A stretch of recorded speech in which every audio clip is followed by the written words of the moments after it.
नमस्कार, सिटी न्यूजच्या रात्री 10च्या बुलेटिनमध्ये प्रेक्षकांचं मनपूर्वक स्वागत। आज दिनांक 11 ऑगस्ट 2025 वार सोमवार। बातमीपत्राची सुरुवात करूया सुविचार मालेने। अपमानाचा बदला भांडण करून नव्हे तर समोरच्या व्यक्तीपेक्षा जास्त यशस्वी होऊन घेतला जातो। आजचा सुविचार आपण बघितलात। आता बघूया बातमीपत्रातील ठळक बातम्या।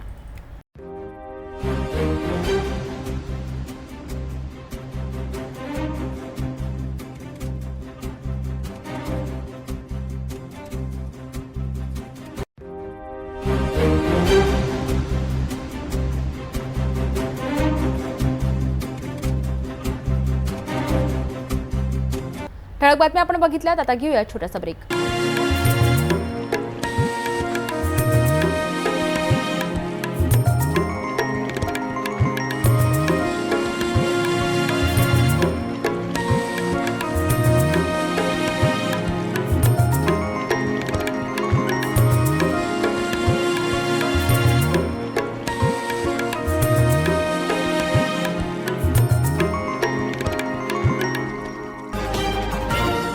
ब्रेकनंतर बघूया सविस्तर बातम्या। अमरावतीत अग्रवाल समाजाच्या सर्वोच्च श्री अग्रसेन स्मारक समितीच्या निवडणुकीत श्री अग्रसेन नवनिर्माण पॅनल यांनी इतिहास रचला आहे। 21 पैकी तब्बल 17 जागांवर विजय मिळवत या पॅनलने एकतर्फी बाजी मारली आहे। अध्यक्षपदावर अनिल अग्रवाल हे प्रचंड मताधिक्याने विजयी झाले असून या विजयानंतर ढोल ताशांच्या गजरात नवनिर्वाचितांचे स्वागत करण्यात आले। रविवार 10 ऑगस्ट रोजी रॉयली प्लॉट येथील अग्रसेन भवनात मतदानाची प्रक्रिया पार पडली। 272 पैकी 268 मतदारांनी मतदानाचा हक्क बजावला। यात अमरावती सोबत अकोला, नागपूर, पुणे, भोपाळ, हैदराबाद, यवतमाळ व खामगाव येथील मतदारांनीही सहभाग घेतला। 15 वर्षांनंतर झालेल्या निवडणुकीत 2 पॅनल आमनेसामने होते। श्री अग्रसेन नवनिर्माण पॅनल आणि अग्रसेन परिवर्तन पॅनल। अध्यक्षपदावर दैनिक अमरावती मंडलचे संपादक अनिल अग्रवाल यांनी 162 मते मिळवत बाजी मारली, तर प्रतिस्पर्धी परमानंद सिंघानिया यांना फक्त 107 मते मिळाली। उपाध्यक्षपदांपैकी एकावर नवनिर्माण पॅनलचे राजेंद्र अग्रवाल विजयी तर दुसऱ्यावर परिवर्तन पॅनलचे वीरेंद्र गनेडीवाल विजयी झाले। कोषाध्यक्ष पद परिवर्तन पॅनलचे कैलाश ककराणिया यांनी जिंकले। कार्यकारिणी सदस्यांपैकी 17 जागा नवनिर्माण पॅनलकडे गेल्या, तर फक्त 4 जागांवर परिवर्तन पॅनलने कडवी लढत देत विजय मिळविला। विजयानंतर नवनिर्वाचित अध्यक्ष अनिल अग्रवाल यांनी सर्व समाजबंधूंचे आभार मानत निवडणूक संपल्यावर सर्वांनी एकत्र काम करण्याचे आवाहन केले। त्यांनी स्पष्ट केले की नवनिर्माण पॅनलचा मुख्य अजेंडा सध्याच्या अग्रसेन भवनाचे सुयोग्य व्यवस्थापन, नवे भवन उभारणी, समितीच्या संविधानात सुधारणा, नवीन सदस्य नोंदणी आणि 1982 पासून प्रलंबित असलेली चेंज रिपोर्ट प्रक्रिया पूर्ण करणे हा असेल। अग्रसेन नवनिर्माण पैनल बहुमतों से जिन्होंने विजय प्राप्त की। अग्रसेन जो संस्था अमरावती शहर अम्बा नगरी की सबसे बड़ी संस्था मानी जाती है और राजस्थानी अग्रवाल पंचायत के अध्यक्ष और दैनिक अमरावती मंडल मातृभूमि के संपादक अनिल जी अग्रवाल इसके अध्यक्ष बने हैं। कुल मिला के उनकी 17 लोग जो है 17 पदाधिकारी विजयी हुए हैं और प्रतिद्वंदी जो उनके पैनल था उनके 3 उम्मीदवार विजयी हुए। जानेंगे किस प्रकार से इस अध्यक्ष पद को न्याय देने का प्रयास करेंगे, किस प्रकार से आने वाले समय में अग्रसेन संस्था को लेकर और समाज के उद्धार के लिए क्या प्रयास रहेंगे। श्री अग्रसेन स्मारक समिति यह अग्रवाल समाज की एक शीर्षस्थ चैरिटेबल ट्रस्ट संगठन है जो 80 वर्ष पहले स्थापित की गई थी और अम्बा नगरी अमरावती में अग्रवाल समाज की जितनी चल अचल संपत्तियां हैं वो लगभग इसी ट्रस्ट के अंतर्गत मानी जाती है। अग्रसेन भवन रायली प्लॉट का जो है वो इसी संस्था के अंतर्गत है। इसमें 270 वोट थे। अमूमन इसके कभी इलेक्शन होते नहीं हैं, लेकिन समाज में कुछ लोगों की मांग पर इस बार इसके इलेक्शन करवाए गए।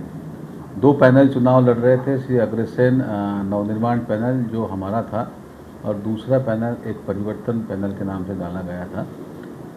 21 उम्मीदवार चुनकर आने थे अध्यक्ष सहित चैरिटेबल ट्रस्ट के नियमों के मुताबिक।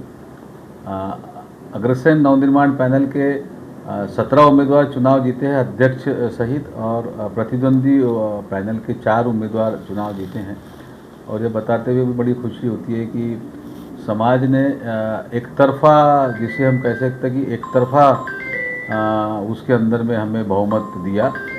आने वाले दिनों में हम समाज ने हमें जो भी बहुमत प्रदान किया है उस पर पूरा खरा उतरने का प्रयास करेंगे। अग्रसेन स्मारक समिति के अंतर्गत जो वर्तमान अग्रसेन भवन है रायली प्लॉट में, वो संचालित किया जाता है और बडनेरा रोड पर हमारी लगभग 1 एकड़ जगह अग्रसेन स्मारक समिति की है।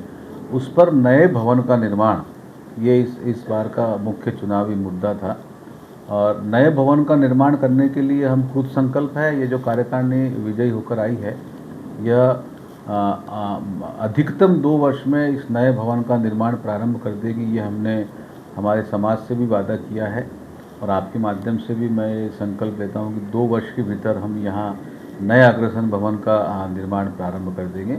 इस नई कार्यकारिणी में 75 वर्ष के समाज बंधु से लेकर 27 वर्ष का युवा समाज बंधु, इस तरह की ये सारी कार्यकारिणी निर्वाचित हुई है। मैं आपके माध्यम से उन तमाम समाज बंधुओं का भी आभार व्यक्त करता हूँ जिन्होंने इतनी बड़ी संख्या में और इतने भारी बहुमत से हम पर विश्वास प्रदान किया है। क्या कहेंगे कि 2 बातें होती है, जैसा लोकशाही में हम कहते हैं कि इलेक्टेड और सिलेक्टेड, और आप इलेक्टेड है तो ऐसा लगता है कि जिम्मेदारी ज़्यादा है, समाज का जो विश्वास आपके ऊपर जाता है, क्या कहेंगे? अमूमन नीलेश जी, हमारे अग्रवाल समाज में इस तरह के चुनाव बहुत कम होते हैं। पिछले 40 वर्षों में इस तरह के चुनाव केवल 2 बार हुए, एक जो कल संपन्न हुआ और एक जो इसके पहले 15 वर्ष पहले हुआ था। हमारे यहाँ सिलेक्शन की ही प्रथा है, लेकिन आजकल हर समाज में, फिर कोई भी समाज हो, कुछ लोग ऐसे रहते हैं जो अड़ जाते हैं पदों पर काम करने के लिए। उनकी मांग पर यह चुनाव करवाया गया, वरना हमारे बायलॉज में, संविधान में स्पष्ट रूप से अंकित है कि वार्षिक आम साधारण सभा में नई कार्यकारिणी का चुनाव हो। जैसा आपने कहा कि सिलेक्शन के बजाय इलेक्टेड में तो ज़्यादा आनंद होता ही है। कल आपने देखा होगा कि रात को 2:30 बजे चुनाव के नतीजे घोषित हुए। चुनाव नतीजे घोषित होने के बाद बड़े पैमाने पर रायली प्लॉट के अग्रसेन भवन में जल्लोष रात को 2:30 बजे मनाया गया और इसके अलावा पूरे समाज में हर वोटर ने आकर कल लगभग 700-800 लोग रायली प्लॉट के अग्रसेन भवन में थे। उन्होंने अपने मताधिकार का प्रयोग किया और समाज में एक नई ऊर्जा का संचार चुनाव के माध्यम से अवश्य संचारित हुआ है। क्या कहेंगे कि जिस प्रकार से आपने कल एक बात कही कि जो लोग प्रतिद्वंदी हमारे पैनल के भी चुन के आए हैं वो भी हमारे साथ में, किसी प्रकार का समाज के अंदर कोई 2 दल नहीं है ऐसी? नहीं, देखो, कुछ लोगों की मांग पर ये चुनाव जरूर हुए, लेकिन चुनाव खत्म, मतलब मैच खत्म तो सारा विषय खत्म। अब जो भी चुनकर आए वो सभी हमारे हैं, हमारे 17 भी हमारे हैं, वो जो चुन के आए 4 वो भी हमारे हैं। वो समाज की ही कार्यकारिणी है। अब सब हम मिलकर काम करेंगे। कल रात में जब 2 बजे सबको सर्टिफिकेट, प्रमाण पत्र मैंने प्रदान किए तो अपने संबोधन में यही कहा कि अब कोई उधर इधर का नहीं है। सारे अग्रवाल समाज की अग्रसेन स्मारक समिति के पदाधिकारी व कार्यकारिणी सदस्य है और सभी मिलकर समाज की प्रगति, समाज के उत्थान और नए अग्रसेन भवन के निर्माण के लिए काम करेंगे। श्री अग्रसेन नवनिर्माण पॅनल बहुमतासह ऐतिहासिक विजय मिळवून अग्रवाल समाजाच्या नेतृत्वाची धुरा हाती घेतली आहे। आता सर्वांचे लक्ष त्यांच्या कामगिरीकडे लागले आहे, कारण वचनांनुसार काम केल्यास समाजाच्या प्रगतीला नवा वेग मिळणार आहे।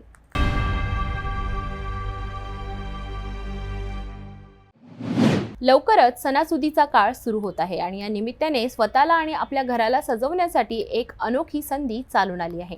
अमरावतीकरांसाठी एक खास इंडियन हँडीक्राफ्ट आणि हँडलूम एक्स्पो प्रदर्शनी भरली आहे, जिथे तुम्हाला भारतातील विविध राज्यातील हस्तकलांचे उत्कृष्ट नमुने पाहायला मिळतील। अधिक माहितीसाठी जाणून घेऊया हे वृत्त। सण येतात आणि जातात, पण त्यांच्यासोबतच येणारा उत्साह आणि आनंद वेगळाच असतो। या सणासुदीच्या काळात तुम्ही स्वतःला आणि तुमच्या घराला नवीन रूप देऊ शकता। अमरावतीतील सातुर्णा ते बडनेरा रोडवरील रॉयल एनफील्ड शोरूमच्या समोर भरलेल्या इंडियन हँडीक्राफ्ट्स अँड हँडलूम एक्स्पोमध्ये तुम्हाला काश्मीरपासून कन्याकुमारीपर्यंतच्या हस्तकलेचे अद्भुत नमुने पाहायला मिळतील।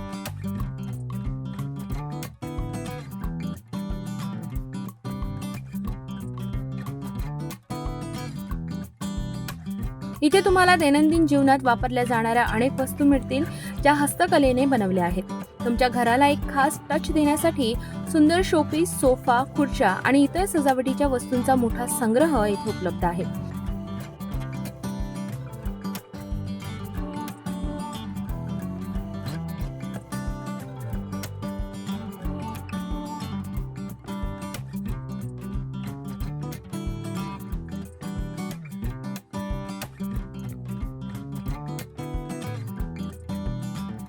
महिलांसाठी खास बांगड्या आणि पारंपरिक कपड्यांची एक विस्तृत श्रेणी आहे. या प्रदर्शनातून खरेदी करून तुम्ही भारतीय कला आणि कारागिरांनाही प्रोत्साहन देत आहात.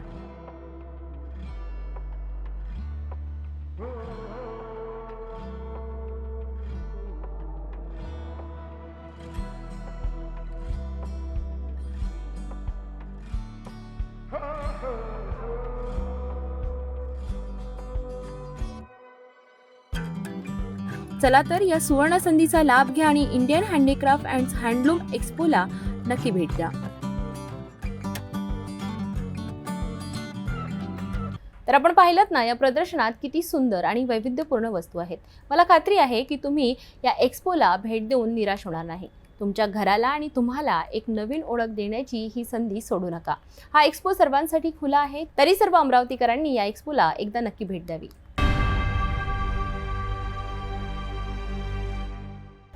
भेटूया एका छोट्याशा विश्रांतीनंतर. तपोवन पासून फक्त 1.5 किलोमीटर अंतरावर राधानगरी लेआउट लेक व्ह्यू प्लॉट सह मोजकेच प्लॉट शिल्लक. त्वरित संपर्क करा 9930706667 किंवा 7620433325 या क्रमांकावर. अमरावती परतवाडा मार्गावरील गड्ड्यांमुळे होणाऱ्या भीषण अपघातांची सिटी न्यूज अमरावतीने सातत्याने दखल घेतल्यानंतर अखेर प्रशासन हलले आहे. आता या मार्गावरील गड्डे बुजवण्याचे काम प्रत्यक्षात सुरू झाले असून यामुळे वाहन चालक व प्रवाशांना दिलासा मिळणार आहे. अमरावती परतवाडा मार्ग हा जिल्ह्यातील एक महत्त्वाचा संपर्क मार्ग असून गेल्या काही महिन्यांपासून रस्त्यावरील मोठमोठे गड्डे वाहन चालकांसाठी जीवघेणे ठरत होते.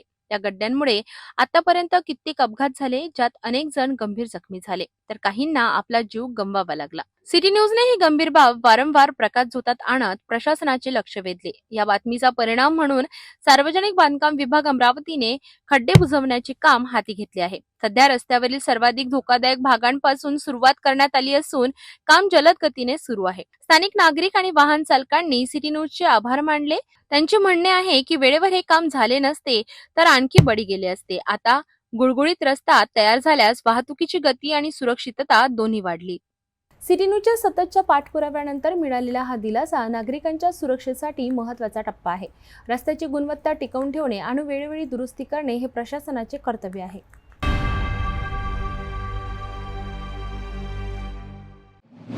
अमरावती जिल्ह्यातील अचलपूरमधून एक धक्कादायक बातमी समोर येत आहे. इथे फिनले मिलचे कामगार आपल्या थकीत वेतनासाठी गेल्या 4 दिवसांपासून आंदोलन करीत आहेत. विशेष म्हणजे यातील 2 कामगार आपल्या मागण्यांकडे सरकारचं लक्ष वेधण्यासाठी तब्बल 150 फूट उंच चिमणीवर चढले आहेत. त्यांच्या जीवाला धोका असतानाही अद्यापही प्रशासन किंवा लोकप्रतिनिधींनी या आंदोलनाची दखल घेतलेली नाही. या गंभीर परिस्थितीची ही वृत्त जाणून घेऊया. अमरावती जिल्ह्यातील अचलपूर येथील फिनले मिल पुन्हा एकदा चर्चेत आली आहे. यावेळी कारण आहे कामगारांचं तीव्र आंदोलन. आपल्या थकीत वेतनासाठी आणि बोनससाठी गेल्या 4 दिवसांपासून हे कामगार रस्त्यावर उतरले आहेत. पण या आंदोलनाने एक वेगळं वळण घेतलं आहे. मिलमधील 2 कामगार थेट 150 फूट उंच चिमणीवर चढले आणि तिथूनच ते आपला निषेध नोंदवत आहेत. या कामगारांचं म्हणणं आहे की अनेक वर्षांपासून त्यांचं वेतन थकीत आहे. वारंवार विनंत्या करूनही कोणीही त्यांच्या व्यथा ऐकलेल्या नाहीत. नॅशनल टेक्सटाईल कॉर्पोरेशनच्या अधिकाऱ्यांनीही याकडे पूर्णपणे दुर्लक्ष केलंय. गेल्या काही दिवसांपासून याच मिलमधील 70 लाख रुपयांचा माल विकून तो देशातील इतर 3 मिलच्या कामगारांना देण्यात आला. मात्र फिनले मिलच्या हजारो कामगारांच्या वाट्याला काही झालं नाही. आता या आंदोलनाने उग्र रूप धारण केलं आहे आणि चिमणीवर चढलेल्या 2 कर्मचाऱ्यांचा जीवाला धोका वाढत असतानाही सरकार किंवा प्रशासनाकडून कोणतीही ठोस पावलं उचलली जात नाहीयेत. आता या प्रश्नावर सरकार काय भूमिका घेणार याकडे सर्वांचं लक्ष लागलं आहे. फिनले मिलमध्ये 1000 पेक्षा जास्त कामगारांचा थकीत वेतन मिळावे आणि याच कामगारांचा पूर्णपणे बोनस द्यावे या प्रकारची मागणी होत आहे. आतापर्यंत येथील भारतामध्ये राहणाऱ्या 3 mill Tata mill, Indu mill आणि पोद्दार मिल या कामगारांना फिनले मिलमधला माल विकून 70 लाखाचा माल विकून त्यांना बोनस देण्यात आले. परंतु येथील कामगारांना त्यांचं थकीत वेतन दिलं नाही आणि त्यांना बोनससुद्धा दिला नाही. ऑक्टोबर महिन्याचा पूर्ण पगार पाहिजे या प्रकारची मागणी होत आहे. कामगार आपल्यासोबतच जाणून घेऊया काय त्यांच्या प्रतिक्रिया. मागं आमची मॅनेजमेंटसोबत मीटिंग जेव्हा झाली होती त्यावेळेस मॅनेजमेंटनं लिखित स्वरूपात आणि ते मुंबईवरून लिखित स्वरूपात दिलं होतं की बा आपण रॉ मटेरियल हे ते विकून सण्या पुरा पैसा जमून सण्या तुमचा बोनस आणि पूर्ण पगार राहिलेला आतापर्यंतचा हा पूर्ण करण्यात येईल. पण त्यासाठी त्यांनी 3 महिन्याचा कालावधी मागितला आणि आपण त्याला राजी पण झालो. मदत आमदार साहेबही होते. आमदार साहेबांच्या संमतीनं, तहसीलदार साहेबांच्या सहमतीने हे सर्व आंदोलन मागं घेण्यात आलं होतं त्यांच्यावर भरोसा करून. पण मधल्या काळात एवढं पाणी गेलं की यांनी कच्चा माल विकला 70 लाखाचा, इथून माल विकला, NTCला पाठवला 70 लाख आणि परस्पर तिकडे मुंबईच्या 3 मिलांना बोनस करून वाटून देण्यात आला. मुंबईच्या 3 मिलांना वाटून देण्यात आलं आणि इथं जेव्हा लेखी दिलं होतं अचलपूरच्या फिनले मिलसाठी तर त्यांना ते देण्यात नाही आलं. याचा जबाब विचारायला आम्ही मुंबईला पण गेलो तर तिथच्या अधिकाऱ्यांनी पळ काढला. शेवटी इथं मॅनेजमेंटला विचारलं, यांनी पण पळ काढून ठेवला आहे. कोणीच भेटायला तयार नाही आहे. थोडी उडती खबर आली किंवा तिथचे 3 महिन्याला कोर्टाच्या हिशोबानं देण्यात आला आहे. तर आमचं हे म्हणणं आहे, मग 3 मिलाला कोर्टाच्या हिशोबाने देण्यात आला. जेव्हा देवेंद्र फडणवीसांनी 25 करोड फिनले मिल चालू करायसाठी देऊन झाले महाराष्ट्र सरकारचे कोण, तर तेव्हा तुम्ही 23 मिलचा अडथळा कशासाठी आणला? तेव्हा त्यांनी 23 मिलचा अडथळा आणला आणि जेव्हा आता बोनस द्यायचा टायमाला तर 3 मिलं दिसले तुम्हाला, तेव्हा 23 मिलाचा विचार नाही आला. NTC फक्त हे मोठ्या लोकांसाठी काम करून राहिली, खालच्या गोरगरिबाच्या कामगारांसाठी काम नाही करून राहिली आहे. आणि त्यासाठीच आम्ही आज उपोषणाचा हत्यार उभारला आहे की आम्हालाही बोनस भेटला पाहिजे. आमचंही तेवढंच NTCच्या पैशावर हक्क आहे. आम्हीही कामगार, आम्हीही गरीब आहोत. किती जण चिमणीवर आहे आणि किती दिवसापासून आंदोलन? आज 4था दिवस आहे. चिमणीवर 2 कार्यकर्ते चढलेले आहेत. काय नाव? एकाचं नाव विकेश नरेश उगळे आहे, दुसऱ्याचं मनोज सूर्यवंशी आहे. दोन्ही कामगार अतिशय गरीब आहे. एज त्यांची 30च्या खाली एज आहे. PF काढायला दुसरीकडे काम करू नाही शकत. आज गव्हर्नमेंटनं त्यांना मंदात लटकून ठेवलेलं आहे. ना घर का ना घाट का धोबी का कुट्टा करून ठेवलेला आहे. एकदम धोबी समाजाला नाही म्हणून झालो मी, त्यासाठी मी माफी मागीन की कोणाला राग नाही आला पाहिजे. एक मन आहे म्हणून झालो. पण आज अशी कंडिशन करून ठेवलं आहे की माणूस मदत लटकलेला ना काही करू शकत, काहीच नाही करू शकून झाला, ना दुसरीकडे कामाला जाऊ शकून झाला. आज गव्हर्नमेंटने ह्यावर लक्ष ठेवलं पाहिजे की कामगाराची परिस्थिती बिकट चालली आहे. अचलपूरची अर्थव्यवस्था खालावलेली आहे. आज जिथं 10,000 12,000 रुपये ज्या दुकानात काम करायला भेटत होते, आज 5-5 हजार रुपयावर कोणाला काम नाही भेटून झालं. आज दुकानदारांची परिस्थिती खराब झालेली आहे, अर्थव्यवस्था खराब झालेली आहे. दुकानदारही खाली बसले आहे. पुन्हा अचलपूरचा विकास कधी करायचा, अचलपूरच्या इकडे लक्ष द्यायचं असेल तर हा उद्योग चालू झालाच पाहिजे. कामगाराला बोनस भेटलाच पाहिजे आणि पगार झालेच पाहिजे. तेव्हाच अचलपूरच्या मार्केटमध्ये पैसा खेळीन. नाही तर फक्त कामगाराचीच परिस्थिती नाही तर येणाऱ्या काळात इथच्या प्रत्येक व्यक्तीची परिस्थिती खालावील आणि त्यासाठी सर्वच हे होतील. म्हणून माझं म्हणणं आहे, जणांनी आत्महत्या केलेल्या आहेत कामगारांनी. आज त्यांची ही परिस्थिती दयनीय आहे. त्यांची लेकरं बिचारे आज हे आहेत, त्यांच्यावर कोणाचं लक्ष नाही आहे.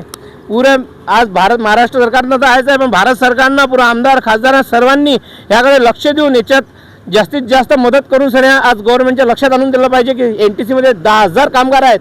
10,000 कामगाराची जबाबदारी कमी नसते. त्यांच्याकडे लक्ष द्या, त्यांची परिस्थिती पहा. तरी होती फिनले मिलमधील कामगारांच्या संघर्षाची कहाणी. जीव धोक्यात घालून सुरू असलेल्या आंदोलनाकडे सरकार कधी लक्ष देणार आणि या कामगारांना न्याय कधी मिळणार हा एक महत्त्वाचा प्रश्न आहे.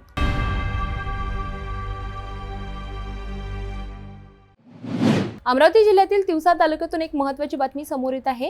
सातरगाव ते वरुडा या 18 किलोमीटरच्या रस्त्याची अवस्था अत्यंत दयनीय झाली आहे. खड्ड्यांमुळे रस्त्यांची चाळण झाली असून वाहन चालक आणि शाळकरी मुलांना मोठा त्रास सहन करावा लागत आहे. या समस्येकडे सार्वजनिक बांधकाम विभागाने दुर्लक्ष केल्यामुळे नागरिक संतप्त झाले आहेत.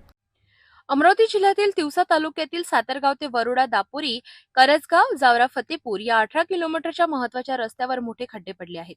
गेल्या अनेक महिन्यांपासून या रस्त्याची दुरावस्था झाली असून वाहन चालवणे एक मोठी कसरत बनली आहे. विशेषतः शालेय विद्यार्थ्यांना दररोज या खडतर प्रवासाला सामोरे जावे लागत आहे. या रस्त्यावर अपघातांची शक्यता वाढली असून वाहन चालकांना जीव मुठीत धरून प्रवास करावा लागत आहे. विशेष म्हणजे जिल्हा परिषद बांधकाम विभागाने या रस्त्याच्या दुरुस्तीसाठी 8 महिन्यांपूर्वीच मंजुरी दिली होती, पण अद्याप कामाला सुरुवात झालेली नाही. त्यामुळे स्थानिक नागरिक आणि माजी नगराध्यक्ष वैभव वानखडे यांनी जिल्हा परिषद बांधकाम विभागाला निवेदन दिले आहे. तिवसा तालुक्यातील सातरगाव, करजगाव, जावरा, वरुडा, दापोरी, नमस्कारी या गावातील रस्त्यांची दुरावस्था झालेली असून 9 सप्टेंबर 2024 रोजी विधानसभेच्या निवडणुकीच्या आधी या ठिकाणी मुख्यमंत्री ग्राम सडक योजनेतून तत्कालीन पालकमंत्री यशोमती ठाकूर यांच्या माध्यमातून इथले रस्ते मंजूर झालेले होते, परंतु अद्यापही या कामाची निविदा प्रक्रिया अजून पूर्ण झालेली नाही. याच रस्त्यांवरील गट ब ची जिल्हा परिषद अंतर्गत बांधकाम विभागाची जी कामे आहे त्याची भूमिपूजनसुद्धा 2.5 महिन्यापूर्वी आटपून झालेली आहे, परंतु त्याही कामाला प्रत्यक्षात हात लागलेला नाही. आणि म्हणून नागरिकांची, शेतकऱ्यांची आणि विद्यार्थ्यांची मोठ्या प्रमाणावर या रस्त्यांच्या दुरावस्थेमुळे गैरसोय होत आहे. आमची प्रशासनाला आणि शासनाला ही विनंती आहे की आपण स्वातंत्र्य दिनाच्या पूर्वी या कामांना सुरुवात करावी, अन्यथा तीव्र आंदोलनाचा इशारा या निमित्तानं तालुका काँग्रेस कमिटीच्या वतीनं आम्ही या ठिकाणी प्रशासनाला दिलेला आहे. या रस्त्यांच्या दुरावस्थेबाबत विद्यमान सरकार आणि विद्यमान प्रशासन जबाबदार आहे आणि लोकांना त्रास होत असताना, बससेवा प्रभावित होत असताना सुद्धा याकडे गांभीर्यानं लक्ष देणं ही काळाची गरज झालेली आहे. परंतु लोकप्रतिनिधींचं याकडे सपशेल दुर्लक्ष आहे. या निवेदनात त्यांनी एका आठवड्यात कामाला सुरुवात न झाल्यास स्वातंत्र्य दिनानिमित्त तीव्र आंदोलन करण्याचा इशारा देण्यात आला आहे. यावेळी विश्वजित बाखडे, सोपान डोळस, ऋषिकेश देशमुख आणि महेश तायवाडे यांच्यासह अनेक ग्रामस्थ उपस्थित होते. नागरिकांच्या या मागणीकडे आता प्रशासन कधी लक्ष देते हे पाहणं महत्त्वाचं ठरेल. मी विश्वजित बाकडे, दापुरी खुर्द, तालुका तिवसा येथील रहिवासी आपणामार्फत शासनाला एक विनंती करतो की सातारगाव, वरुडा, दापुरी या रस्त्याची जी दुर्व्यवस्था झालेली आहे तर त्या दुर्व्यवस्थेकडे कृपया संबंधित पदाधिकारी, संबंधित अधिकारी यांनी प्रकर्षाने लक्ष द्यावे आणि गावातील ये जा करणारे जे काही लहान मुले असो, शाळकरी मुले असो, नोकरीदार असो किंवा व्यावसायिक असो, यांना ये जा करण्यासाठी जो काही त्रास होते त्यासाठी कृपया आपण एक पाठपुरावा करून आमची समस्या मार्गी लावावी एवढी विनंती. सातारगाव ते वरुडा रस्त्याच्या दुरावस्थेमुळे नागरिक त्रस्त झाले आहेत. त्या गंभीर समस्येकडे प्रशासनाने तातडीने लक्ष देऊन रस्त्याची दुरुस्ती करावी अशी नागरिकांची मागणी आहे.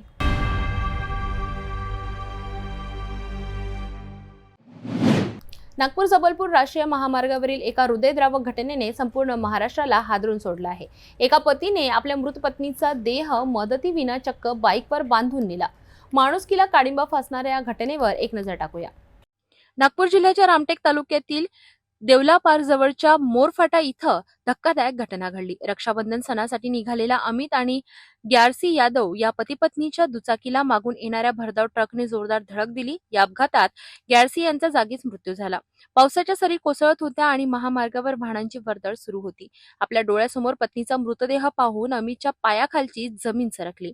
त्याने मदतीसाठी अनेकांना हात जोडून विनंती केली, पण कोणीही थांबलं नाही. अखेर अमितने एक अविश्वसनीय आणि वेदनादायक निर्णय घेतला. त्याने आपल्या पत्नीचा मृतदेह दुचाकीच्या मागच्या सीटवर बांधला आणि तो कोराडीच्या दिशेने निघाला.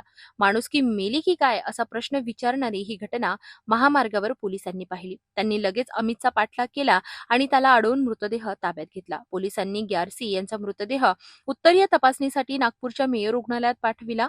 कोराडी पोलिसांकडून या घटनेचा तपास आता देवलापार पोलिसांकडे वर्ग करण्यात आला आहे. क्या बताओगे, किस तरह की घटना आपके साथ हुई, क्या बताओगे, कहाँ जा रहे थे और कैसी हुई घटना? सर जा रहा मैं सर करणपुर जा रहा था, घर से 12 बजे निकला और वहाँ से देवला पार्क के आगे में मोर फाटा आया. वहाँ पे सर पानी बारिश चालू थी तो वहाँ पे मैं पानी भरा था, गाड़ी स्लो किया तो ट्रक वाला आया ना, कट मारा तो मेरी बाइक सीधी उल्टी गिरी. उसको चकाचक गया एक आयसर का. उसके बाद में सर मैं आगे गिरा गाड़ी के तो मैं बच गया. उसके बाद में सर मैंने उसको उठाया, बैग को उठाया, मोबाइल को उठाया और मैंने मेरी बीवी को उठाया सर, गाड़ी में बांध के सीधा घर लेके आया सर. फिर वीडियो किसने निकाला? वीडियो पुलिस वालों ने. आपको भी लगा क्या? हाँ सर मेरे को भी लगा है ना. क्या जो ट्रक वाला है, ट्रक वाला रुका कि भाग गया? भाग गया सर.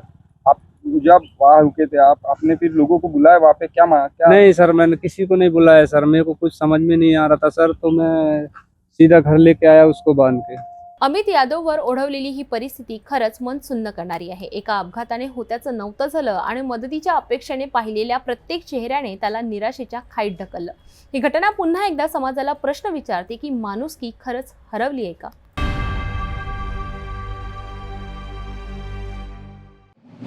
नागपूर शहरातील मानकापूर पोलिसांनी घरफोडी करणाऱ्या एका सराईत इसमाला अटक केली आहे. या आरोपीकडून पोलिसांनी लाखो रुपयांचा मुद्देमाल जप्त केला आहे. गुप्त माहितीच्या आधारे ही कार्यवाही करण्यात आली असून आरोपींवर अनेक गुन्हे दाखल आहेत. मानकापूर पोलीस ठाण्याच्या हद्दीत परतफेडी करणाऱ्या एका 24 वर्षीय आरोपीला अटक करण्यात आली आहे. गुप्त बातमीदारामार्फत माहिती मिळाल्यानंतर पोलिसांनी सापळा रचून आरोपी करण उर्फ कना विनोद पाटील याला ताब्यात घेतले. तपासादरम्यान आरोपीने घरफोडी व चोरीची एकूण 3 गुन्हे केल्याची कबुली दिली. या आरोपीकडून पोलिसांनी एकूण 3,34,300 रुपयांचा मुद्देमाल जप्त केला आहे. हा गुन्हा 10 जुलै ते 11 जुलै 2025 या कालावधीत घडला होता. फिर्यादी नलिनी विनायक ठाकरे यांच्या घराचे मुख्य दरवाजे कुलूप तोडून आरोपीने घरात प्रवेश केला आणि सोन्याचे दागिने व रोख रक्कम लंपास केली. वरिष्ठ पोलीस निरीक्षक हरेश काळसेकर यांच्या मार्गदर्शनाखाली पोलीस उपनिरीक्षक अमोल इंगोले, अमित देशमुख व पथकाने ही कारवाई केली. संपूर्ण कारवाई पोलीस आयुक्त रवींद्र कुमार सिंगल यांच्या आदेशानुसार पार पडली. याच्यामध्ये मागच्या काही दिवसांमध्ये मानकापूर पोलीस स्टेशनच्या हद्दीमध्ये काही प्रमाणात घरफोडी करण्याचं प्रमाण वाढलेलं होतं आणि आमच्याकडे गुन्हा नंबर 326/2025 हा एक घरफोडीचा गुन्हा दाखल होता.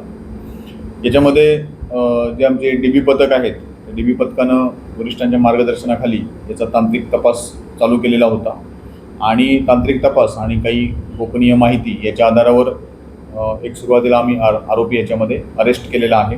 त्याचं नाव आहे असलम अजहर काजी, वय 24 वर्ष. हा यशोधरानगर पोलीस स्टेशनच्या हद्दीत राहणारा आहे आणि त्या तपासामध्ये त्याच्यासोबत असलेला त्याचा एक साथीदार करण उर्फ कन्ना विनोद पाटील, बिलाल नगर, हा सुद्धा यशोधरानगर पोलीस स्टेशनच्या हद्दीत राहणारा आहे. दोन्ही रेकॉर्डवरचे गुन्हेगार आहेत.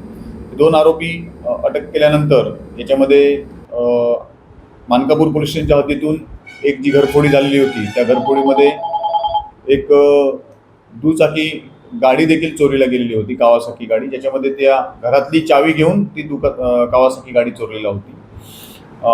ती देखील त्याच्यामध्ये रिकवर केलेली आहे. त्याचप्रमाणे कळमना पोलीस स्टेशनला एक दुचाकी चोरीची तक्रार दाखल झाली होती. हिरो होंडा कंपनीची गाडी होती, ती देखील या आरोपींकडून आम्ही रिकवर केलेली आहे. तो एक कळमना पोलीस स्टेशनचा गुन्हा देखील उघड केलेला आहे. या प्रकारे मानकापूर पोलीस स्टेशन कडील एकूण 3 घरफोडीचे गुन्हे आणि कळमना पोलीस स्टेशनकडील एक वाहन चोरीचा गुन्हा असे 4 गुन्हे या आरोपीकडून आपण उघड करू शकलेलो आहोत. याच्यामध्ये काही सोन्याचा मुद्देमाल देखील, दागिने देखील चोरीस गेलेले आहेत, परंतु जो पाहिजे आरोपी आहे तो एक प्रोफेशनल सोनार आहे आणि त्याच्याकडे ते असण्याची शक्यता आहे. तर त्याबाबत अधिक तपास चालू आहे. अशा प्रकारे यामध्ये एकूण 2 आरोपीकडून हा मुद्देमाल जप्त करण्यात आलेला आहे. माननीय पोलीस आयुक्त श्री रवींद्र सिंगल सर, माननीय joint CP Shri Reddy sir, माननीय अपर पोलीस आयुक्त north region Shri Dabhade sir, त्याचप्रमाणे आमचे झोन 2चे DCP नित्यानंद झा सर, ACP सुनीता मेसराम यांच्या मार्गदर्शनाखाली आमचे जे DB पथकाचे PSI देशमुख, PSI कोमने आणि PSI टगवाल आणि त्यांच्या संपूर्ण टीमने ही कारवाई करून आरोपींना अटक केलेला आहे. आज आरोपींना आम्ही पुन्हा त्या ठिकाणी कोर्टात हजर करत आहोत आणि आणखी काही घरफोडी किंवा चोरीचे काही प्रकार घडले त्याबाबत देखील तपास करत आहोत. तर मानकापूर पोलिसांनी अत्यंत अचूक नियोजन करून ही कारवाई केली असून या आरोपीमुळे परिसरात झालेल्या घरफोड्यांच्या मालिकेला आळा बसण्याची शक्यता आहे. पुढील तपास मानकापूर पोलीस करीत आहेत.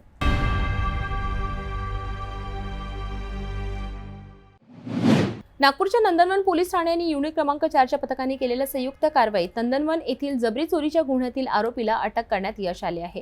या कारवाईमुळे परिसरात समाधान व्यक्त होत आहे. नंदनवन पोलीस ठाण्यात दाखल असलेल्या गुन्हेगारीच्या घटनांना आळा घालण्यासाठी पोलीस प्रशासन सतर्क झाले आहे. याचाच भाग म्हणून पोलीस ठाणे नंदनवन आणि युनिट क्रमांक 4चे पथकाने विशेष मोहीम हाती घेतली होती. मिळालेल्या गुप्त माहितीच्या आधारे पोलिसांनी सापळा रचून जबरी चोरीच्या गुन्ह्यातील मुख्य आरोपीला ताब्यात घेतले. या आरोपीवर यापूर्वीही अनेक गुन्हे दाखल असल्याची माहिती समोर येत आहे. पोलिसांनी या कारवाईसाठी विशेष नियोजन केले होते, जे यशस्वी ठरले. अधिक तपास सुरू असून या गुन्ह्यात आणखी कुणाचा सहभाग आहे का याचा शोध पोलीस घेत आहे. पोलिसांनी दिलेल्या माहितीनुसार या कारवाईमुळे नंदनवन परिसरातील गुन्हेगारी नियंत्रणात आणण्यास मदत होईल. नागपूर पोलिसांच्या यशस्वी कामगिरीची बातमी आपण बघितलीत. नंदनवन पोलिसांनी केलेल्या या कारवाईमुळे गुन्हेगारांमध्ये भीतीचे वातावरण निर्माण झाले आहे.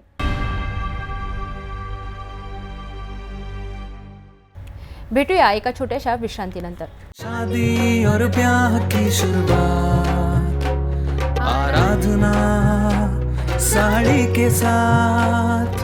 आराधना होलसेल शॉपिंग मॉल, L2 बीजलैंड कॉम्प्लेक्स, नांदगांव पेठ, अमरावती, जवाहर रोड, अमरावती. नागपूर पोलिसांनी विकसित केलेल्या अत्याधुनिक सोशल मीडिया मॉनिटरिंग साधन गरुड दृष्टीचे सादरीकरण महाराष्ट्राचे मुख्यमंत्री यांच्या हस्ते करण्यात आले. याच कार्यक्रमात राज्यातील सायबर फसवणुकीच्या प्रकरणांमध्ये 7,405 पीडितांना तब्बल 10 कोटी रुपयांची परतफेडही करण्यात आली. नागपूरच्या पोलीस भवन येथे मुख्यमंत्री देवेंद्र फडणवीस यांनी भेट देऊन गरुड दृष्टी या नागपूर पोलिसांनी विकसित केलेल्या सोशल मीडिया मॉनिटरिंग साधनाचे प्रत्यक्ष सादरीकरण केले. हे साधन सायबर हॅक 2025 स्पर्धेतून उदयास आले असून अत्यल्प खर्चात स्थानिक पातळीवर विकसित करण्यात आले आहे. याचे बौद्धिक संपदा हक्क नागपूर पोलिसांकडेच आहेत. या कार्यक्रमात 2025 मधील विविध सायबर फसवणुकीच्या प्रकरणांमध्ये पीडितांना त्यांच्या गमावलेल्या रकमेची परतफेड करण्यात आली. एकूण 10 कोटी रुपयांची परतफेड 7,405 पीडितांना करण्यात आली असून अजूनही 12,05 कोटी रुपये गोठवून ठेवलेले आहेत. ही रक्कम लवकरच संबंधित पीडितांना मिळण्याची शक्यता आहे. मुख्यमंत्र्यांनी निवडक पीडितांना वैयक्तिकरित्या परतफेड केली. यामध्ये रोहित अग्रवाल यांना सर्वाधिक 73 लाखांची परतफेड करण्यात आली आहे. देवीदास बोदराज पारखी 35,15,000, शशिकांत परांडे यांना 34,77,000, राजमणी जोशी यांना 29,95,000, राहुल चावडा आणि आदित्य गोयंका यांना प्रत्येकी 26,20,000 रुपयांसह इतर लाभार्थ्यांनाही लाखो रुपयांची रक्कम परत करण्यात आली. गरुड दृष्टी ही जी एक ॲप किंवा व्यवस्था या ठिकाणी पोलिसांनी तयार केली आहे. नुकतंच त्याचं सादरीकरण श्री लोहित मतानी यांनी आमच्यासमोर केलेलं आहे. आणि विशेषतः आज आपल्याला माहिती आहे की सोशल मीडिया हा जसा अभिव्यक्तीचं साधन झालंय तसंच तो मोठ्या प्रमाणात हेट पसरवण्याकरता, द्वेष पसरवण्याकरता, अनेक गुन्ह्यांमध्ये गुन्हेगारी करण्याकरता किंवा काही प्रमाणात अंमली पदार्थांची मार्केट प्लेस म्हणून देखील आज त्याचा उपयोग होताना आपल्याला पाहायला मिळतो. आणि म्हणून ही सगळी जी स्पेस आहे एक प्रकारे अनरेग्युलेटेड आहे, कारण याचे मॅक्सिमम ऑपरेटर्स हे परदेशी आहेत, त्यांचे सर्व्हर्स परदेशात आहेत आणि सोशल प्लॅटफॉर्म असल्यामुळे त्याच्यावर फार कंट्रोल ठेवता येईल अशा प्रकारची त्या ठिकाणी व्यवस्था देखील नाही आहे. अशा परिस्थितीमध्ये ज्यावेळी घटना घडते, दुर्घटना घडते, दंगल घडते, अफवा रोखायच्या कशा? आपण बघितलंय की अनेक ठिकाणी तर केवळ अफवांमुळे कायदा आणि सुव्यवस्थेची परिस्थिती निर्माण झाली आहे. आणि म्हणून या सगळ्या गोष्टी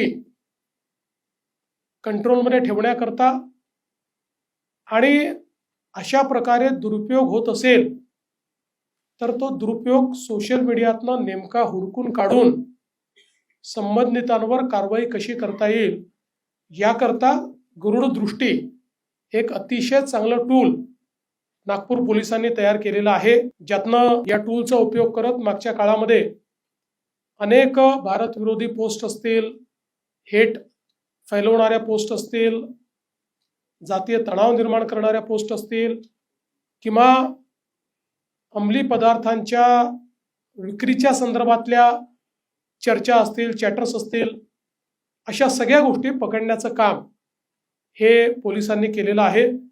आणि म्हणूनच आज हा ऑफिशियली या ठिकाणी रोल आउट होतोय आणि भविष्यामध्ये इतरही युनिट्सला गरुड दृष्टी हा टूल पाठवण्यात येईल, ज्याचा उपयोग करून राज्यामध्ये कायदा आणि सुव्यवस्था राखण्याच्या दृष्टीनं एक महत्त्वाचं पाऊल आपल्याला उचलता येईल. या अभिनव साधनाच्या मदतीने आतापर्यंत सोशल मीडियावरील 30,000 पोस्टचे परीक्षण करण्यात आले असून त्यातील 650 आक्षेपार्ह पोस्ट हटविण्यात आल्या आहेत. मी पोलीस कमिशनर म्हणून सर्वांना आवाहन करणार आहे, विनंती करणार आहे की आपण जागरूक राहावे. सायबर फ्रॉड्स आजकाल फार कॉमन होत आहे आणि डिजिटलाइजच्या तुमच्याकडे फोन येतो किंवा तुमचे ATMचा जे पिन आहे तो आपण लगेच लोकांना देऊन टाकतो, एखादा अननोन लिंकवर आपण जातो. तर हे जे सगळी गोष्ट आहे त्याच्याबद्दल जागरूकता होणे फार महत्त्वपूर्ण आहे, त्याच्याबद्दल माहिती असणे महत्त्वपूर्ण आहे. जर तुम्हाला कुठली शंका असली तर तुम्ही जरूर आम्हाला विचारा, आम्ही तुम्हाला मदत करू त्याच्यात, जेणेकरून आपण सगळे ऑनलाईन सुरक्षित राहावे. अफवा, द्वेषपूर्ण मजकूर, वादग्रस्त पोस्ट यामुळे कायदा सुव्यवस्थेला धोका निर्माण होऊ नये यासाठी या साधनांचा प्रभावी वापर होत आहे. जनवरी 2025 में एक व्हाट्सएप पे लिंक आई थी, ग्रुप की लिंक आई थी, जिसमें स्टॉक मार्केट में इन्वेस्टमेंट के अच्छे टिप्स दिए जाएंगे और आपका पैसा फटाफट ग्रोथ होगा। उसकी लिंक के आधार पर हम ग्रुप में ऐड हुए। 2-4 दिन तक अच्छा कार्यक्रम चला भी, हमने विड्रॉल भी लिए, अच्छा प्रॉफिट भी हुआ। लेकिन 4-5 दिन बाद कुछ उनकी जो एप्लीकेशन थी, 4-5 दिन बाद कुछ एप्लीकेशन में गड़बड़ी हमें ऐसे पता चली। तो गड़बड़ी जैसे ही पता चली तब तक हमने 19 लाख रुपए तक का इन्वेस्टमेंट कर दिया था और विड्रॉल होना बंद हो गए थे। और ग्रुप के उसके बाद में विड्रॉल की कोई उम्मीद दिखाई भी नहीं दे रही थी। तो कुछ समय बाद हमने 1 या 2 दिन बाद फिर साइबर फ्रॉड में कंप्लेंट कराई, जिसके थ्रू उन्होंने इमीडिएट एक्शन लेते हुए अकाउंट फ्रीज किए। और अकाउंट फ्रीज होने के बाद कुछ दिनों में रिकवरी आना शुरू हुई। कोर्ट से ऑर्डर आई, कोर्ट से ऑर्डर आने के बाद में कार्रवाई की गई और कोर्ट से भी हमारे को कुछ सपोर्ट मिला। और उसके बाद में आज यह जो कार्यक्रम किया गया था माननीय देवेंद्र जी फडणवीस मुख्यमंत्री साहब के हस्ते, इसमें हमारे को बाकी पूरे अमाउंट का चेक दिया गया। कितने दिन लगे आपके पैसे वापस आने में? एफआईआर से लेके तो आज तक के कितने दिन में आपका पैसा पड़ेगा? आज फिर भी 6 महीने हो चुके हैं, 6 महीने हो गए लगभग। 6 महीने के अंतराल में हमारे को पैसा रिफंड मिल गया है। तंत्रज्ञानाच्या मदतीने गुन्हेगारीला आळा घालण्याच्या दिशेने नागपूर पोलिसांनी उचललेले हे पाऊल राज्यातील इतर पोलीस दलांसाठीही प्रेरणादायी ठरणार आहे. गरुड दृष्टीमुळे केवळ गुन्हेगारीवर अंकुश बसणार नाही, तर समाज माध्यमांवर सकारात्मक संवादही वाढेल, असा विश्वास व्यक्त केला जात आहे.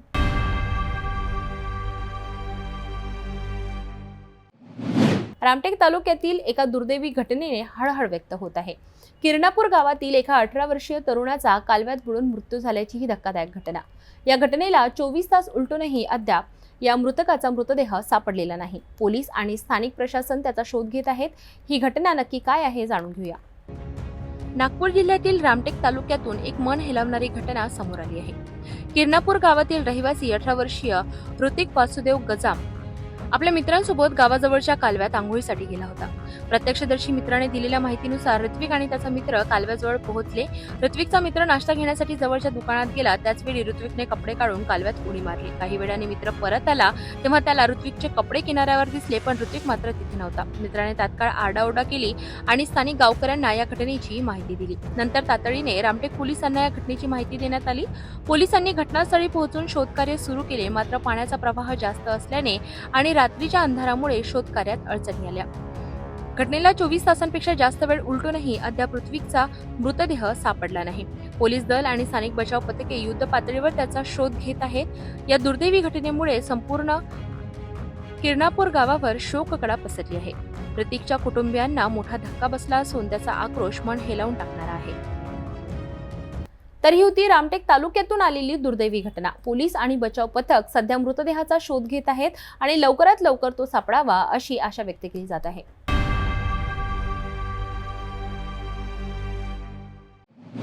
पुरंदर हवेली परिसरात खळबळ उडवणारी एक घटना समोर आली आहे. स्थानिक पातळीवर आरपीआय अध्यक्ष म्हणून ओळख असलेल्या व्यक्तीवर थेट 5 लाख रुपयांची खंडणी मागितल्याचा आणि खोटी अॅट्रॉसिटी टाकण्याची धमकी दिल्याचा गंभीर आरोप आहे. राजगड पोलिसांनी या प्रकरणात गुन्हा दाखल करून तपास सुरू केला आहे. राजगड पोलिसांकडे दाखल तक्रारीनुसार फिर्यादी बाळासाहेब विश्वनाथ दूरकर, वय वर्ष 61, व्यवसाय शेती, राहणार दुरकवाडी गराडे, तालुका पुरंदर, त्यांच्या घरी आणि शेतात 22 डिसेंबर 2024 पासून आजपर्यंत आरोपींनी वारंवार धाड टाकली. आरोपी प्रदीप कांबळे, जो स्थानिक पातळीवर आरपीआय अध्यक्ष म्हणून ओळखला जातो, आणि त्याच्या सोबतच 5 ते 6 अनोळखी इसम यांनी फिर्यादीच्या जमिनीतून गेलेल्या रिंग रोडच्या मोबदल्यात शासनाकडून मिळालेल्या पैशांपैकी 5 लाख रुपये देण्याची मागणी केली. पैसे न दिल्यास तुला बघून घेतो आणि खोटी अॅट्रॉसिटी केस टाकून आत टाकतो असा थेट धमक्या देण्यात आल्या. या धक्कादायक प्रकारामुळे परिसरात खळबळ उडाली होती. या प्रकरणात भारतीय न्याय संहितेच्या 333, 308(2), 351(2)(3), 189(2), 191(2) या कलमांखाली गुन्हा दाखल करण्यात आला आहे. पोलीस निरीक्षक गौडी यांच्या मार्गदर्शनाखाली पुढील तपास सुरू आहे.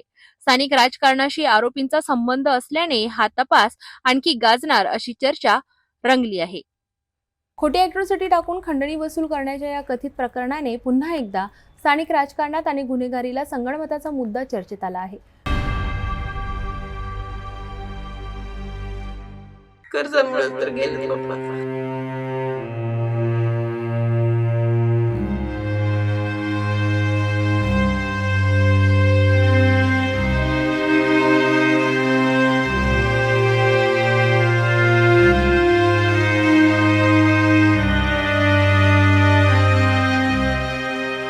लातूरच्या औसा तालुक्यातील हासेगाव वाडी गावात कर्जाच्या प्रचंड ओझ्याखाली दबलेल्या एका शेतकऱ्याने आत्महत्या करून जीवन संपवलंय. गावात हळहळ व्यक्त होत असून त्याच्या कुटुंबावर दुःखाचा डोंगर कोसळलाय.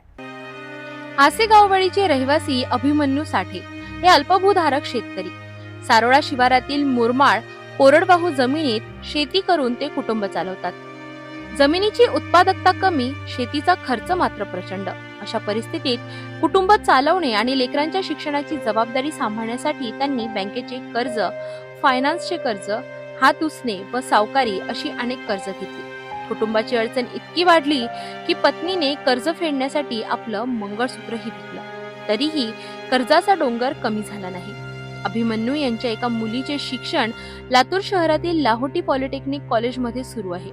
मुलगा दयानंद कॉलेजमध्ये कॉमर्स शिकतोय, तर धाकटी मुलगी जिल्हा परिषद शाळेत आहे. लेकरांच्या शिक्षणासाठी त्यांनी घेतलेले कर्ज फेडणे त्यांच्यासाठी अशक्य बनले होते. वडील रंगराव साठे यांचे 1996 मध्ये निधन झाल्यानंतर कुटुंबाची जबाबदारी अभिमन्यू यांच्या खांद्यावर आली. कॉलेजची फी भरायला पैसे नव्हते, मला पैसे देखील दुसऱ्याच दिवला ते मदत. रूमचं भाडं ते मला दुसऱ्याच दिवला ते पप्पा. मला सोनं आईचं सोनं ठेवून भावाची फीस भरली त्या दिवशी. तहसील मध्ये बी ते बुकिंग रस काढा बॉन्डला पैसे नव्हते. मन काली होत तर दुसऱ्या दिवशी का तिसऱ्या दिवशीच घेतली असं केले. किती कर्ज होतं? 4-5 लाख होत. प्रशासनाकडे काय मागणी आहे? आता काय आमचं शिक्षण कसं, ह्या 2 बहीण भावाचं कसं, माझ्याहून बारकेच आहे ती, मीच मोठी घरात. माझं शिक्षण थोडीच बहीण भावाचं पण शिक्षण. माझ्यासारखी वेळ कुणावरच येऊ नये.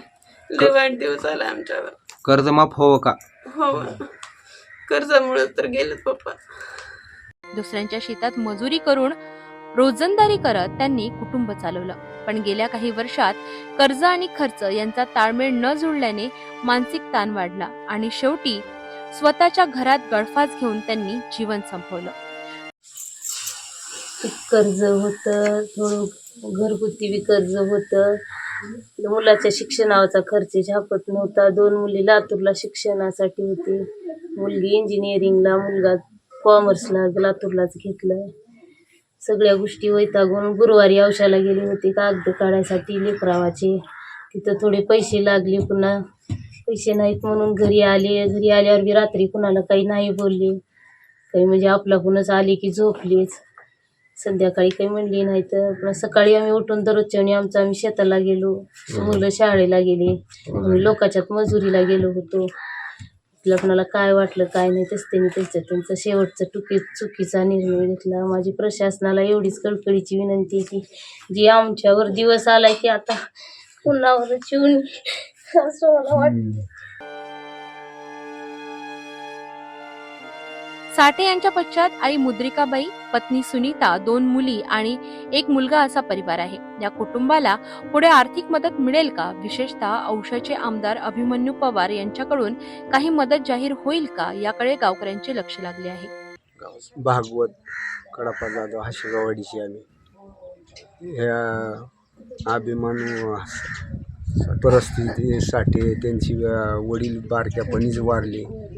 आई बायको 2-3 लेकरं घेऊन आपलं परपंच करायचा, रोजानं जायचा, का घर परपंच भागवायचा. त्याच्यामध्ये हो काही अशी तिने काल परवा दिवशी औषधाला गेला, काय तर कागद काय मिळाली म्हणून त्या शिक्षणापायी घरी येऊन देवा त्यानं आत्महत्या केला. असं लेकराच्या शिक्षणापायी बँकेचं कर्ज काढण्यापायी गेलता, ते मिळाली.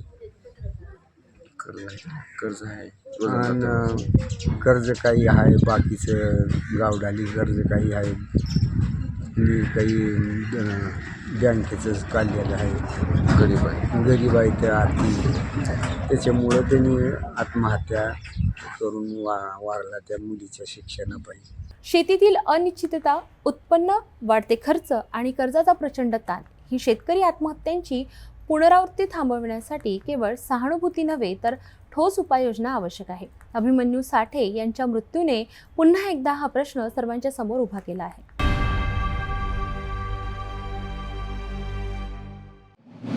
नांदेडमध्ये ठाकरे शिवसेनेने सरकारविरोधी आंदोलन करत अनोखी पद्धत अवलंबिली आहे. ITI चौकात पत्त्याचा डाव मांडून सरकारमधील वादग्रस्त मंत्र्यांच्या हकालपट्टीची मागणी करण्यात आली आहे.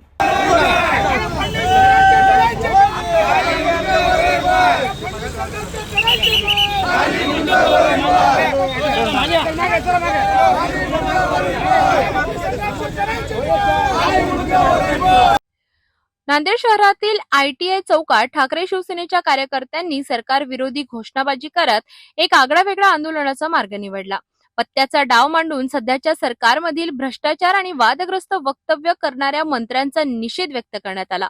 हे आंदोलन विशेषतः मंत्री माणिकराव कोकाटे, मंत्री संजय शिरसाट, मंत्री योगेश कदम आणि इतर काही मंत्र्यांच्या विरोधात होते. आंदोलनकर्त्यांनी आरोप केला आहे की हे मंत्री भ्रष्टाचारात गुंतलेले असून त्यांच्याकडून वादग्रस्त वक्तव्य करून जनतेच्या भावना दुखावल्या जात आहे. यावेळी ठाकरे शिवसेनेच्या पदाधिकाऱ्यांनी सरकारला इशारा दिला की वादग्रस्त मंत्र्यांची तातडीने हकालपट्टी करण्यात आली नाही तर आगामी काळात आम्ही तीव्र आंदोलन छेडू. पूरे महाराष्ट्र में जन आक्रोश मोर्चा आज करा है. वो धरती पर आज नांदेड़ जिले की ओर से शिवसेना के तरफ से आज जन आक्रोश मोर्चा रखने वाला है. जो भ्रष्ट मंत्री है उनके अपोज में जो मंत्री है, जो योगेश कदम है गृह मंत्री, वो खुद के माँ के नाम पे डांस बार का लाइसेंस निकाल के वह औरता नचाता है. दूसरा मंत्री संजय सिरसाट अंडरवेल पे घर पे बैठ के गुत्तेदारों को और 2 नंबर वाले धंधे लोगों को घर पे बुला के बैग में भर के पैसे वो बेड पे रख के पैसे लेता है और सिगरेट पीते बोलता है मेरा कुछ भी कोई भी कर नहीं सकता.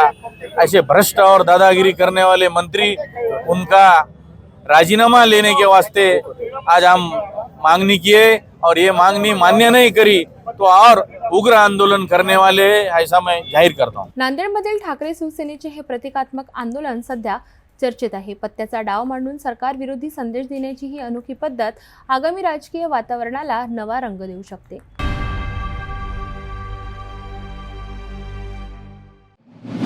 गुरुपौर्णिमेपासून सुरू असलेल्या एका विशेष धार्मिक कार्यक्रमाची सांगता नांदेड जिल्ह्यामध्ये मोठ्या उत्साहात झाली.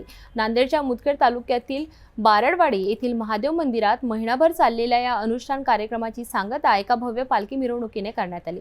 या मिरवणुकीत परिसरातील शेकडो भाविकांनी मोठ्या संख्येने सहभाग घेतला. नांदेड जिल्ह्यातील मुदखेड तालुक्यातल्या बारडवाडी येथील महादेव मंदिरात गुरुपौर्णिमेपासून 1 महिन्याचा अनुष्ठान कार्यक्रम सुरू होतो. काशीपीठाचे पीठाधीश्वर श्री शिवानागेंद्र सरस्वती महाराज यांच्या प्रमुख उपस्थितीत हा कार्यक्रम पार पडला. महिनाभर दररोज पूजापाठ, प्रवचन, महाआरती, महाप्रसाद, भजन आणि कीर्तन असे विविध धार्मिक कार्यक्रम आयोजित करण्यात आले होते. या कार्यक्रमाच्या सांगतेनिमित्त बारडवाडी ते आंबेगाव अशी भव्य पालखी मिरवणूक काढण्यात आली. ढोल ताशाच्या निनादात निघालेल्या या पालखी मिरवणुकीत परिसरातील महिला, पुरुष आणि लहान मुलांनी मोठ्या संख्येने सहभाग नोंदविला. या भक्तिमय वातावरणात भाविकांनी मिरवणुकीचा आनंद घेतला. गेल्या 1 महिन्यापासून गुरुपौर्णिमेपासून हा कार्यक्रम श्री गौडपादाचार्य शिवनागेंद्र सरस्वती महास्वामीजी जगद्गुरु यांचं श्रावण मास निमित्तानं 1 महिना अनुष्ठान आणि त्रिकाळ पूजन होतं. गेल्या गुरुपौर्णिमेपासून जणू की इथंच भक्तीचा सागरच जमलेला आहे, भक्तीचा मेळावा चाललेला आहे, भक्तांचा मेळावा जमलेला आहे. तसंच दररोज सकाळी 6 वाजता गुरुपूजन, दुपारी 12 वाजता, त्याच्यानंतर गुरु महाराजांचं प्रवचन, त्याच्यानंतर सायंकाळी 6 वाजता गुरुपूजन होऊन भजन कीर्तन असा आनंदाचा सोहळा खूप मोठ्या भक्तिभावाने, तर गेल्या 1 महिन्यापासून हा कार्यक्रम जगद्गुरु गौड पादाचार्य शिवनागेंद्र महासरस्वती स्वामीजी यांच्या अनुष्ठाना निमित्तानं इथं बारडवाडी ग्रामामध्ये त्या पंचक्रोशीतील सगळी पब्लिक दररोज अनुष्ठानाला उपस्थित राहायची आहे आणि इथं त्या महादेव मंदिरावर हे अनुष्ठान ठेवलेलं आहे. सुरुवातीला गुरुपौर्णिमेला अनुष्ठान ठेवलं, त्या दिवशी बारडवून रथयात्रा काढली आणि रथयात्रा काढून इथं गुरु महाराजांचं पदार्पण झाले. त्या दिवशीपासून आजपर्यंत या पंचक्रोशीतील सर्व व्यक्तींनी एक क्षण सुद्धा या मंदिराला सोडून गमावलेला नाहीये. तसंच दररोज गुरु महाराजांचं त्रिकाल पूजन, त्यानं ही या पंचक्रोशीतील वातावरण असं काही जणू की देवच उतरलेत असं झालेलं आहे. दररोज त्रिकाल स्नान, गुरु महाराजांचं त्रिकाल पूजन आणि या त्रिकाल पूजनासाठी पंचक्रोशीतील सर्व भावी भक्त माता भगिनी या कार्यक्रमासाठी आपल्या शेतातले हातातले काम सगळे सोडून या जागेवर उपस्थित 1 महिना राहिल्यात. जणू की आज सगळा कार्यक्रम संपन्न होताना सगळ्यांच्या डोळ्यातून अश्रू वाहू लागलेत आणि गुरु महाराजांचे आज असे खूप मोठ्या स्वरूपात पालखी स्वरूपात रथयात्रा निघालेली आहे, पालखी निघालेली आहे. हजारोच्या संख्येने इथं सगळे भक्त भाविक उपस्थित होते.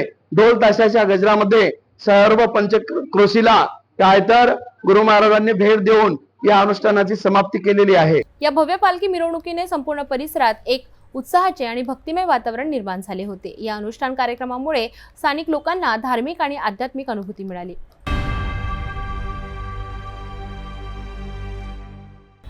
एक नजर लहान बातम्यांवर. भारतीय लोकशाहीच्या मध्यवर्ती असलेल्या निवडणुका आणि मतदार यादीवर दिल्लीच्या रस्त्यांवरून संघर्षाचा सूर ऐकू आला. इंडिया आघाडीचे खासदार थेट केंद्रीय निवडणूक आयोगाच्या मुख्यालयाकडे मोर्चा घेऊन गेले. आरोप गंभीर: मतांची चोरी, मतदार यादीत फेरफार आणि निवडणूक आयोगाचा पक्षपातीपणा. आणि यानंतर जे घडलं त्याने दिल्लीचं राजकारण चांगलंच तापलं. विरोधी पक्षातील इंडिया आघाडीचे खासदार दिल्लीच्या रस्त्यावर उतरले. भारतीय जनता पक्षावर 2024च्या लोकसभा निवडणुकीत मतांची चोरी केल्याचा आणि केंद्रीय निवडणूक आयोगाला या कामात पाठबळ दिल्याचा आरोप करत मोर्चा काढण्यात आला. विशेषतः बिहारमधील विशेष गहन संशोधन SIR प्रक्रियेवर आक्षेप नोंदविण्यात आला. दिल्ली पोलिसांनी या मोर्चाला परवानगी नाकारली होती. तरीही विरोधी खासदारांनी 7 स्तरांच्या बॅरिगेड्स पार करण्याचा प्रयत्न करत घोषणाबाजी केली.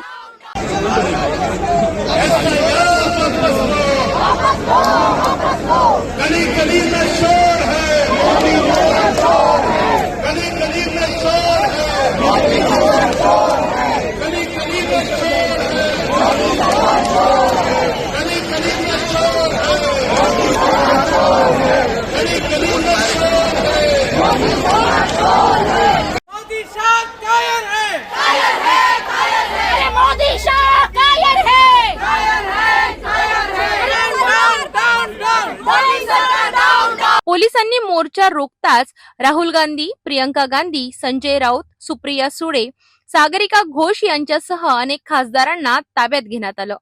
मोर्चा दरम्यान तृणमूल काँग्रेसच्या खासदार मिताली वाघ बेशुद्ध सुद्धा पडल्या. त्यावेळी राहुल गांधींनी त्यांना मदत केली. ताब्यात घेतल्यानंतर बसच्या खिडकीतून राहुल गांधींनी माध्यमांशी संवाद साधला. तेव्हा ते म्हणाले, हा संघर्ष राजकीय नाही तर संविधान आणि प्रत्येकाच्या मताचा अधिकारासाठी आहे. आम्हाला स्वच्छ आणि संपूर्ण मतदार यादी हवी आहे. दरम्यान निवडणूक आयोगाने राहुल गांधींना त्यांच्या पत्राबाबत स्पष्टीकरण द्यावे किंवा देशाची माफी मागावी अशी नोटीस पाठविली आहे. वो एक्चुअली बात नहीं कर सकते, रियलिटी ये है क्योंकि सच्चाई देश के सामने है और ये जो लड़ाई है ये राजनीतिक नहीं है, ये कॉन्स्टिट्यूशन की लड़ाई है, कॉन्स्टिट्यूशन को बचाने की लड़ाई है, 1 मैन 1 वोट की लड़ाई है. इसीलिए हमें साफ प्योर वोटर लिस्ट चाहिए. मतांच्या हक्कासाठीचा हा संघर्ष आता केवळ रस्त्यावरच नाही तर लोकांच्या मनात आणि न्यायालयीन चौकटीतही सुरू राहणार आहे असं दिसतंय. निवडणूक आयोग आणि सरकारकडून पुढची पावलं काय उचलतील हे पाहणं महत्त्वाचं ठरेल.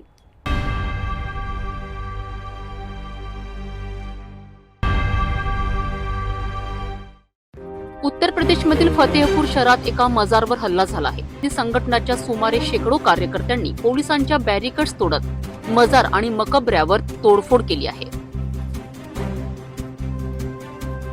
या घटनेमुळे परिसरात मोठा गोंधळ उडाला असून पोलीस यंत्रणा परिस्थिती नियंत्रणात आणण्याचा प्रयत्न करीत आहे.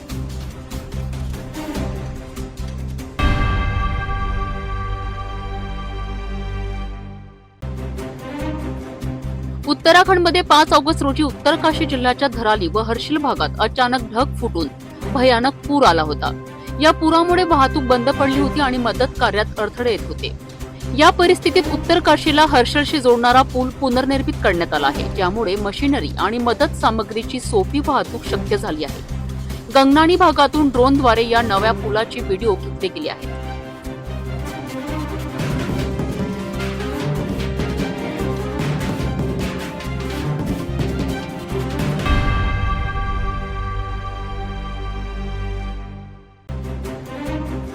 निवडणूक आयोगाच्या निर्णयांवर असंतोष व्यक्त करणाऱ्या आंदोलकांनी शरद पवार आणि मल्लिकार्जुन खरगे यांच्या उपस्थितीत शांततामय चर्चा केली आहे. या बैठकीत त्यांनी निवडणूक प्रक्रियेत पारदर्शकता आणि सर्व पक्षांचा समावेश होणे आवश्यक असल्यावर भर दिलाय.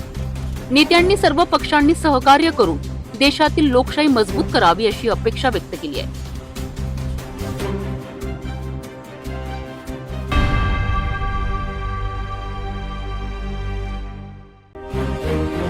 उत्तर प्रदेशमध्ये कायदे आणि सुव्यवस्था कुठे आहेत? हिंदुत्ववादी संघटनातील लोक पोलीस प्रशासनाच्या समोर लाठी घेऊन मजारमध्ये घुसले आणि तिथेही हे मंदिर आहे असे सांगत आहे. ही घटना 1992 मध्ये घडलेल्या परिस्थितीसारखीच आहे, ज्यामुळे तिथे सामाजिक आणि धार्मिक तणाव निर्माण होण्याची शक्यता वाढली आहे. पोलीस प्रशासनाने या घटनेवर त्वरित नियंत्रण आणण्याची गरज आहे, अन्यथा हे प्रकरण मोठ्या संघर्षाचे रूप धारण करू शकते.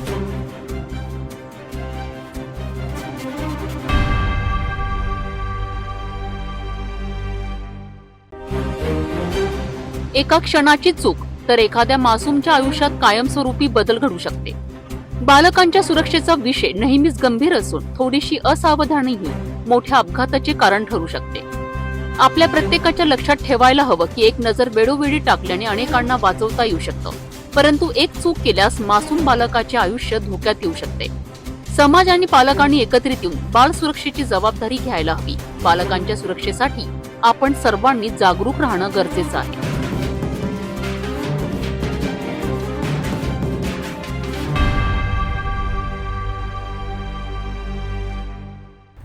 जाता जाता पुन्हा एकदा आजच्या ठळक बातम्या.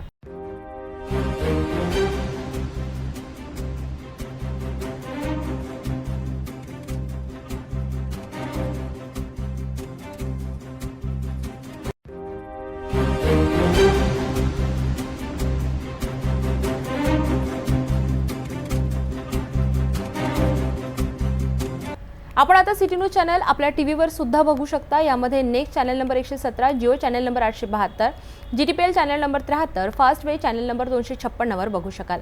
आता अमरावती जिल्ह्यानंतर विदर्भ आणि महाराष्ट्राचे दर्शक घर बसल्या आपल्या केबल टीव्हीवर सिटी न्यूजच्या बातम्या पाहू शकाल. यात Chhatrapati Sambhajinagar next setup box number 14, Yavatmal setup box number 12, Washim setup box number 26, Nanded setup box number 17, Mahur setup box number 7, Nagpur GTPL setup box number 470 आणि ACN setup box number 51, Akola RRC setup box number 899. लवकरच आम्ही आपल्यापर्यंत पोहोचणार आहोत. जर सिटी न्यूज चॅनल आपल्या टीव्हीवर दिसत नसेल तर आपण आपल्या केबल ऑपरेटरशी संपर्क करावा. आपण सिटी न्यूज केबल व्यतिरिक्त यूट्यूब, फेसबुक, इंस्टाग्राम आणि ट्विटरवर सुद्धा बघू शकता. याकरिता सोशल मीडिया अकाउंट सबस्क्राईब करा, फॉलो करा आणि लाईक करा. यूट्यूब अकाउंट सबस्क्राईब करण्यासाठी सबस्क्राईब बटनला क्लिक करा आणि बेल आयकॉन दाबायला विसरू नका, कारण सर्वात आधी समाचार आपल्यापर्यंत पोहोचणार आहेत. तसेच सिटी न्यूजचे फेसबुक पेज लाईक करा, इंस्टाग्राम आणि ट्विटर हँडल फॉलो करा. आपण व्हॉट्सअपवर सुद्धा सूचना देऊन न्यूज प्राप्त करू शकता. व्हॉट्सअप नंबर स्क्रीनवर येत आहे. हे बातमीपत्र एवढ्या वेळेस थांबूया. पुन्हा भेटूया नवीन घडामोडींसोबत. तोपर्यंत नमस्कार. हर खबर पर पैनी नजर, हर मुद्दे पर सटीक वार, यही है सिटी न्यूज की पहचान. जहाँ सच्चाई की आवाज दबाई जाती है, वहाँ सिटी न्यूज उठाता है सवाल.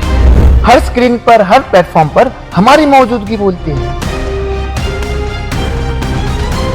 सिटी न्यूज, हमेशा सच के साथ।